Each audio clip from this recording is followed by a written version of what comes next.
IPL 2024 के लिए हुए मिनी ऑक्शन में एक बार फिर से करोड़ों बरसे और इस बार तो इतने बरसे कि नए नए रिकॉर्ड बन गए सबसे महंगे खिलाड़ियों के। वैसे इस बार उम्मीद भी जताई जा रही थी कि सबसे महंगे खिलाड़ी का रिकॉर्ड टूटेगा, क्योंकि अभी अभी विश्व कप पूरा हुआ था और उस कप के प्रदर्शन के आधार पर खिलाड़ियों को इनाम तो मिलना ही था।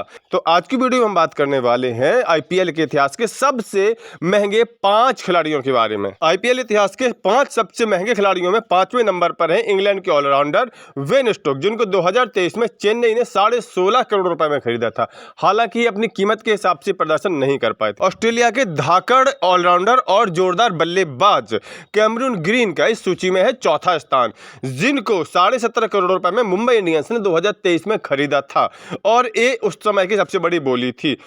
सूची में तीसरे स्थान पर जो थे वो थे पंजाब के द्वारा खरीदे गए सैम करन, जिनको 18.5 करोड़ की बोली लगा करके 2023 में ही खरीदा गया था। यानी आईपीएल 2024 के लिए हुई मिनी ऑक्शन से पहले सैम करन ही आईपीएल इतिहास के सबसे महंगे खिलाड़ी हुआ करते थे। और इसमें खास बात यह कि आज तक आईपीएल के इतिहास में 20 करोड़ की बोली नहीं लगी थी, लेकिन इस बार तो फ्रेंचाइजी कुछ और ही मूड में आए थे और खिलाड़ियों पर जमकर के पैसा लुटाया। इस बार 20 करोड़ की बोली लगी और दो बार लगी। आईपीएल के इतिहास की पहली 20 करोड़ की बोली लगी ऑस्ट्रेलियाई कप्तान पैट कमिंस की, जिन्होंने ऑस्ट्रेलिया को भी हाल ही में वनडे का विश्व कप जिताया और उससे पहले टेस्ट का उन्होंने चैंपियनशिप भी जिताई थी। हैदराबाद ने पैट कमिंस को 20 करोड़ 50 लाख बोली लगा करके खरीद लिया और इस प्रकार से पैट कमिंस बने आईपीएल इतिहास के पहले 20 करोड़ी प्लेयर। लेकिन ऑस्ट्रेलिया कप्तान पैट कमिंस का रिकॉर्ड सिर्फ कुछ ही मिनट तक रहा, क्योंकि इसी ऑक्शन में कुछ ही मिनटों बाद उनकी ही टीम के मिशेल स्टार्क ने उनके इस रिकॉर्ड को तोड़ दिया और केकेआर ने, जी हां, केकेआर ने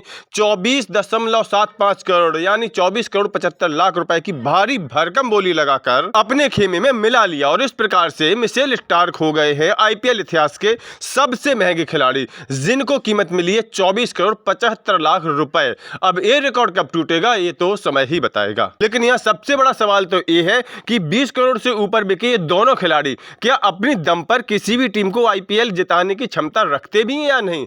आप लोगों का क्या कहना है? कमेंट बॉक्स में बताएं।